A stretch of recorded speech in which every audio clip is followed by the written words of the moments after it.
Assalamualaikum warahmatullahi wabarakatuh. Perkenalkan, nama saya Aryuning Sinapu dengan NIM 221424021. Video ini saya buat untuk memenuhi tugas mata kuliah yang dibimbing oleh Bapak Dr. Roni Lukum SPD MSc. Materi yang saya bawakan adalah tentang kritik kebijakan efisiensi anggaran dan dampaknya pada pembangunan infrastruktur Kota Gorontalo. Dalam beberapa waktu terakhir, pemerintah pusat menerapkan kebijakan efisiensi anggaran yang juga berdampak langsung pada daerah-daerah termasuk Kota Gorontalo. Kebijakan pemangkasan dengan alasan penghematan dan penyesuaian fiskal nasional. Namun, di lapangan kebijakan ini ternyata menimbulkan serangkaian konsekuensi terhadap perencanaan pembangunan daerah, terutama pembangunan infrastruktur.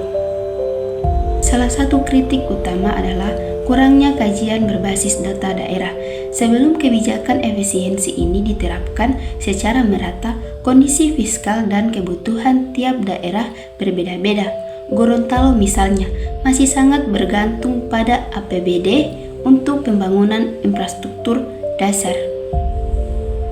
Ketika pemangkasan anggaran diterapkan tanpa pertimbangan urgensi proyek daerah, kebijakan ini menjadi top down dan tidak responsif terhadap kebutuhan lokal. Terhadap implementasi kebijakan, yaitu pada pemangkasan anggaran yang berdampak langsung pada tertundanya pembangunan infrastruktur baru, terganggunya perbaikan infrastruktur yang sudah mendesak.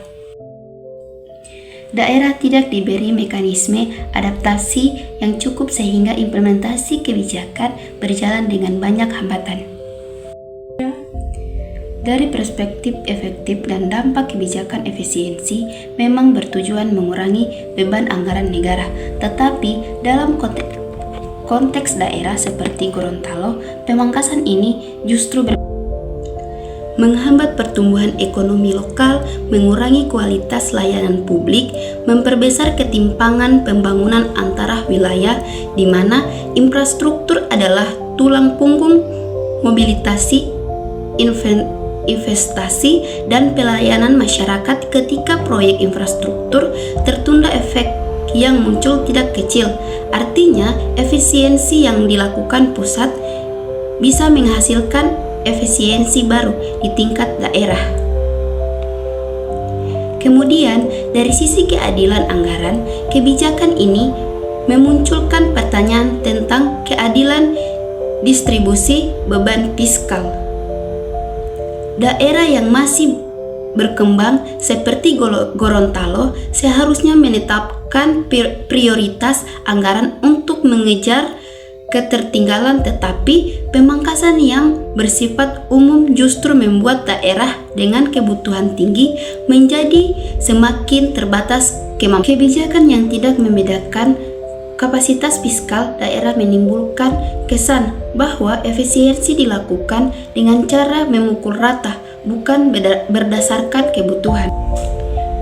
Minimnya komunikasi dan keterbukaan, Kepala Badan Keuangan Gorontalo sendiri mengakui adanya dampak signifikan dari kebijakan ini. Hal ini menunjukkan bahwa koordinasi antara pusat dan daerah belum berjalan optimal.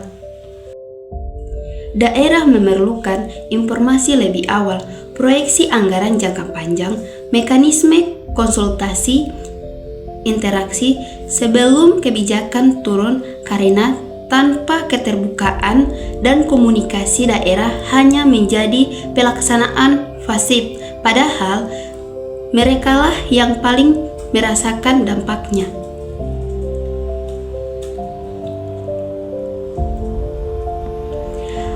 Alternatif kebijakan yang seharusnya yang dilakukan yaitu yang pertama, pemangkasan selektif bukan menyeluruh, di mana proyek strategis daerah tidak boleh ikut dipotong. Yang kedua, skema efisiensi berbasis prioritas, di mana pembangunan dasar seperti jalan, drainase, dan fasilitas sosial tetap dilanjutkan. Yang ketiga, penguatan pendapatan asli daerah (PAD) agar ketergantungan terhadap pemerintahan pusat berkurang. Yang keempat, mekanisme dialog wajib antara pusat daerah sebelum kebijakan pemotongan anggaran diberlakukan. Yang kelima, pemetaan risiko pembangunan agar pemerintahan bisa mengetahui proyek mana yang tidak boleh terganggu oleh efisiensi. Kebijakan efisiensi anggaran memang penting untuk menjaga stabilitas fiskal nasional, namun kebijakan ini tidak boleh mengabaikan realitas daerah yang sedang bertumbuh seperti Gorontalo. Efisiensi tidak semestinya berarti pengorbanan pembangunan.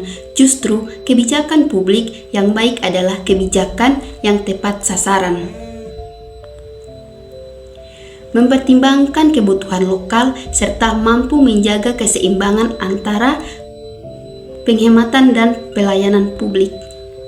Dengan demikian, perlu evaluasi menyeluruh agar kebijakan efisiensi anggaran tidak menjadi penghambat pembangunan, tetapi justru mendorong pengelolaan anggaran yang lebih adil dan efektif bagi seluruh daerah Indonesia.